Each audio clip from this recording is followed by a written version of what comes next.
Question number 18 আমাদেরকে দিয়েছে ত্রিকোণমিতি থেকে, যেখানে বলেছে cos 12 plus cos 84 plus cos 168 plus cos 96 এর ভ্যালু কত হবে সেটা বার করতে বলেছে।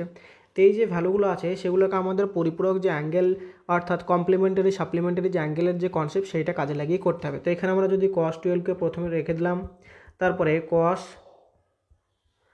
84 প্লাস cos 168কে যদি আমরা এরকম লিখি যে cos 180 minus 12 degree plus cos 180 minus 84 অর্থাৎ cos 96কে আমরা এটা লিখলাম।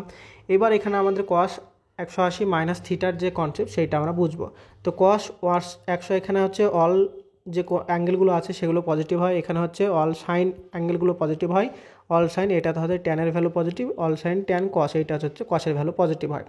এবার আমরা দেখব cos 180 মাইনাস থিটা মানে কোন পাদে পড়ছে।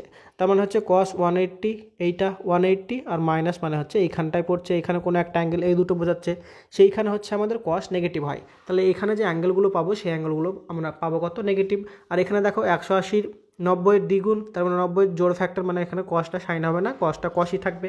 তাহলে এখান থেকে আমরা লিখতে পারি যে cos 12 degree plus cos 84 degree এইটা হবে মাইনাস cos 12 ডিগ্রি আর এইটা হবে মাইনাস cos 84 ডিগ্রি। তাহলে একটা মাইনাস প্লাস মাইনাস প্লাস, তাহলে পুরো যে অ্যান্সারটা সেইটা হয়ে গেলো আমাদের 0, যেটা আমাদের অপশান নাম্বার 3 হয়ে যাবে সঠিক উত্তর।